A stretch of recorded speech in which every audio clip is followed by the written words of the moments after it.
नमस्कार मित्रांनो, Marathi all update या यूट्यूब चॅनलमध्ये आपल्या सर्वांचं स्वागत आहे. तर मित्रांनो, आज आपण पाहणार आहोत की महिलांनी पुरुषाचे वीर्य प्यावे का या संदर्भात, आणि जर पिले तर ती महिला प्रेग्नंट राहते का, आणि वीर्य प्यावे का नाही या संदर्भातली विशेष माहिती आज आपण या व्हिडिओमध्ये पाहणार आहोत. जगभरामध्ये लैंगिक संबंध, संभोग आणि यातील विविध व्यवहारांबद्दल अनेक गैरसमज आहेत. त्यातीलच एक म्हणजे महिलांनी पुरुषाचे वीर्य प्यावे का हा प्रश्न आहे. तर पहिल्यांदा आपण समजून घेऊया वीर्य म्हणजे काय असतं. पुरुषाचे वीर्य सिमेन हे एक जैविक द्रव आहे जे शुक्राणूंनी भरलेलं असतं. त्यात 90 ते 95% पाणी, 5% प्रोटीन, साखर, फ्रुक्टोज, झिंक, मॅग्नेशियम, इतर खनिजे, अमिनो ॲसिड आणि हार्मोन्स असतात. प्रत्येक पुरुषाचे वीर्य वेगळ्या रंगाचे, वेगळ्या गंधाचे आणि वेगळ्या चवीचे असते, आणि ते त्याच्या आहार, जीवनशैली, आरोग्य आणि वयावर अवलंबून असते.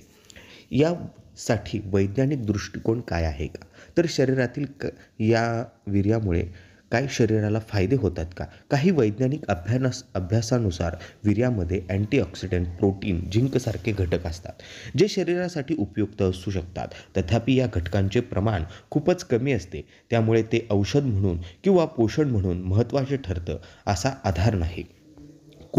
यामुळे कोणते धोके संभवतात? होय, काही सामाजिक आणि आरोग्यविषयक धोके नक्कीच असू शकतात.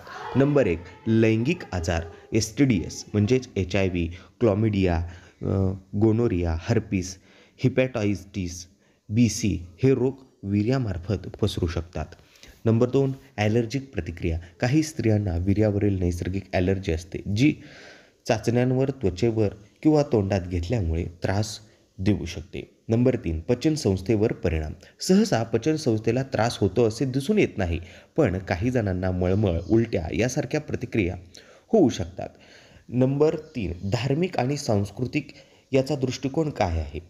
हिंदू धर्मामध्ये वीर्य हे वीर्यबल मानले गेले आहे, म्हणजेच जीवनाचा मूलभूत स्रोत. आयुर्वेदामध्ये असेही म्हणले जाते की वीर्य 7 धातूमध्ये शेवटचे सर्वात श्रेष्ठ धातू आहे, म्हणून याचा अपयोग टाळावा असा सल्ला दिला जातो.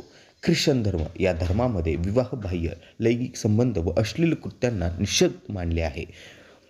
हा विषय अश्लीलतेच्या श्रेणीत मोडतो आणि धार्मिकदृष्ट्या निषेधार्ह मानला जातो असं इस्लाम आणि ख्रिश्चन धर्मामध्ये सांगितलं गेलेलं आहे. नंबर, पाश्चिमात्य संस्कृती. पाश्चिमात्य देशामध्ये काही व्यक्तीला लैंगिक संबंधात भाग म्हणून मान्यता देतात, तर काही याला वैज्ञानिक निवड म्हणून मुक्तपणे करतात. मानसिक आणि भावनिक पैलू. जर कोणीही स्त्री सहजतेने, समाधानाने व स्वतंत्र इच्छेने असा अनुभव घेत असेल तर त्यात अडचण नाही. मात्र जोखीम, जबरदस्ती, मानसिक तणाव अथवा समाज दबावामुळे कोणी हे करत असेल तर ते पूर्णपणे चुकीचे आहे, मानसिक त्रासदायक ठरू शकते. यामध्ये सहमती ही अत्यंत महत्त्वाची बाब आहे. कोणत्याही कृतीसाठी सहमत असणं अत्यंत आवश्यक गोष्ट आहे, आणि सोशल मीडियामुळे फेकलेल्या कल्पना आणि पसरवलेल्या कल्पना आणि सोशल मीडियावर अनेकदा स्त्रियांना हे करताना दाखवलं जातं, आणि त्यामुळे तरुणांच्या मनात ही कृती सामान्य किंवा मर्दानगीशी जोडलेली असल्यामुळे चुकीची कल्पना तयार होते. हे वास्तवाशी फारकत घेणारे आहे, कारण यात जे दाखवले जाते ते अभिनय असून वास्तवाशी त्याचा फारसा संबंध नसतो.